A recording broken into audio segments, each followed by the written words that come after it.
around the league. We'll do a 2-minute drill. We'll get to the picks. We got Doc on the injuries. We got Schrager. We got Danielson on the college football. All that coming up. Mike and Tom's River. What's up, Mike? Hey, Mike. How you doing? Good. What's happening? I just wanted to ask you two questions. First, I wanted to see what you think about, I don't know how to pronounce his name, Ohtani coming Ohtani's over. right. Ohtani's right, yeah. Ohtani and where he's going to go.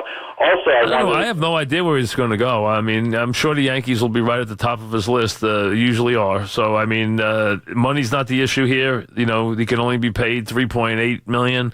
That's the max. But I guess what he wants to do, what his vision is, what he wants to participate in. I don't know if any team would actually let him pitch and play on days he didn't pitch. I've never heard of such a thing. I know the Mets said that they're thinking about letting him do that because it's like creating an extra roster spot. I mean, I've never heard, listen, I mean, Babe Ruth didn't do it. I mean, so as great as Babe was, and he was capable of doing it, and I'm surprised when I look back at it that he didn't do it. I'm surprised on days he didn't pitch that he didn't play sometime. I'm really surprised in those days that he didn't. But nobody's done that. So the idea that he would be able to do both is hard to fathom. It really is. I'd have to see this to believe it. It would make him a unique star. Plus, you'd have some other guys, trying to chomp at the bit to do it, like the Bumgarners of the world who can handle a bat. Chris in Hillsdale, what's up, Chris? Hey, Mike. Good afternoon. How are you? What's happening? First, I just want to thank you again for your service to everybody, and we look forward to hearing you wherever your next platform is. And I'm sure everyone's going to be jumping on board with that. Well, thank you. And Mike, another thing about Mattingly, I'm 38, huge Yankee fan. He was my baseball hero. Another thing that made him so endearing to the fans was that his feuds with Steinbrenner that were always on the back page. Yes. When he was the only guy we had on the team to really root for, he was our guy, and it was about the hair too long, the injury problems, and I think that was another reason why he's so beloved by all those Yankee fans. Yeah, I can see that. That was the feisty George in those. That was before there was the beloved George. That was the feisty George. So that was the early days of George. That was a very different George. Andrew in Astoria, what's up, Andrew? Hey, Mike. Probably the last time I'll get to talk about Tiger Woods with you. Yep. And Tiger Woods doing very well. I mean, what should we really be expecting from him? I'm just happy. I think it's impressive if he wins the tournament. I think if he wins the tournament, it's going to be a big story. I really do. It's a good field. I understand it's not a great course. I understand it's 16 players and it's handpicked. That's all fine. These are all big time players. To beat this group, where he hasn't played in years, I think it's impressive if he does. I think you're seeing Tiger Woods become a story. We'll want to see him do it, every day. He's now doing it for the second straight day. As a matter of fact, he's played better today than he did yesterday. He now is on the tee box on, I think, 17. I'm not sure. I have to look and see here. I can't see the sign on the tee box. It's either 17 or 18, and he's right.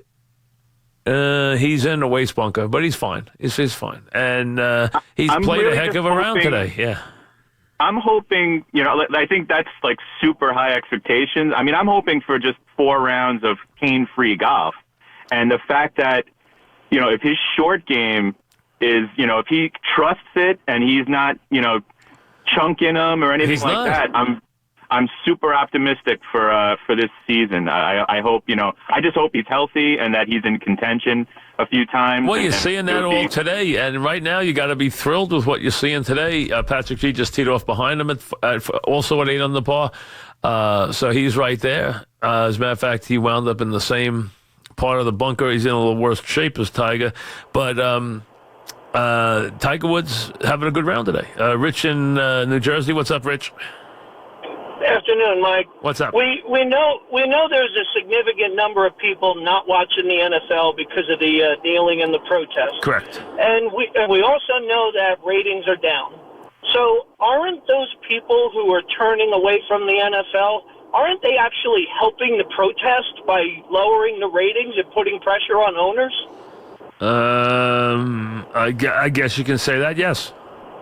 Yeah, so they think they're protesting the protest, but they're actually supporting the protest by driving the ratings down. Well, I don't know that they're automatically doing that. or they might think they're doing that, but I guess so. I mean, listen, what you're saying makes sense. I mean, yes, it's hurting the league.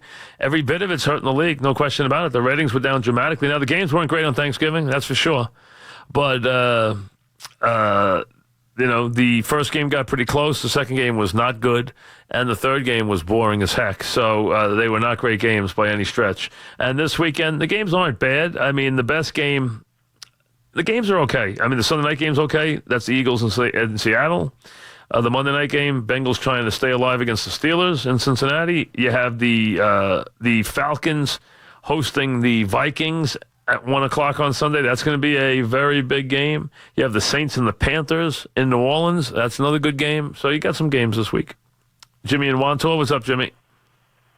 Hey, Mike. Thanks for taking the call. Yeah, what's up? Mike, I'm a big Giant fan, Mike. I wasn't able to get through and talk to you about the Eli Manning thing. What really killed me about that is a couple of weeks ago, you had Mara come out and defend McAdoo and say that he was going to McAdoo's his coach for the rest of the year, and he's going to stand behind his coach. And the guy's a bum. And then 2 weeks later, they come out and they bench Eli Manning in the manner that they did. And I don't even know now. So now they're not even dressing Webb, right? And well, he didn't say that today. He didn't commit to that. He was asked today how many quarterbacks he was dressing, and he wouldn't discuss it. So we now don't know how many he's dressing this week. But what I don't. So you're going to put this kid out there who's never taken a snap in a regular season NFL game with no offensive line, no receivers, no running back, and no running game. Eli Manning knows how to protect himself. I wouldn't be surprised they put this kid out there and they get him hurt. This is insane to me, Mike. It is not a good way. It is not. If you really care about the kid, it is not a good way to put him out there behind a very shaky offensive line and with no wide receivers. I mean, I agree with you. That is a hard way to play. Ben in Morristown, what's up, Ben? Hey, Mike. I just wanted to say thank you for all your time here in New York. You've been a part of the fabric of the New York experience. So, thank you. And I had the opportunity to talk to you a few times. So this is probably the last time. So the Giants have always had like a very strong brand recognition, and this really has been a stain on them, the way they manage this. It's really not the Giant way. And I think the only real way you can fix this is by first of all, if you can fire the head coach before the end of the season. I don't know if they want to do that, but allow or make an announcement that Eli's going to start that last game for the Redskins, and let the Giants fans come in and cheer him one last time. But I also want to ask you a question. Over the course of your career here, what do you think the most surprising sports year has been, and what do you think the most disappointing one has been? I think for me, the Giants are probably this year might be one of them the worst. And then one last fact, I haven't heard this brought up, but this is the Giants are the only team that's never started an African American quarterback ever in their history, and Geno Smith was the first to do that. So I'll listen to your response. I did see that the other day, that the Giants are the last team. I did not ever, to me, the black quarterback issue has gone away a long time ago. I mean, it no longer, we've had now, in my mind, enough black quarterbacks that it's no longer an issue that it's a black quarterback. So I was not aware until I did see that the other day that the Giants, now the last NFL team to ever start.